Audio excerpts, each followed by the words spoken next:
ঈদ মোবারক।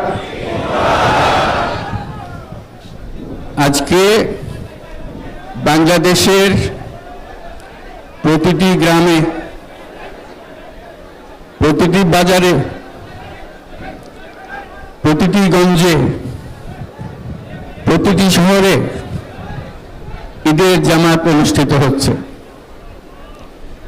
আমরা জাতির পক্ষ থেকে জামাতে যারা যেখানে শরীক হয়েছেন তাদেরকে ঈদ মোবারক জানাচ্ছি। একটু জোরে বলেন, তারা যেন সবাই শুনতে পায়। যারা ঈদের জামাতে শরীক হবার সুযোগ পাননি তাদেরকেও আমরা ঈদ মোবারক জানাচ্ছি, সেটাও জোরে ঈদ মোবারক দেন।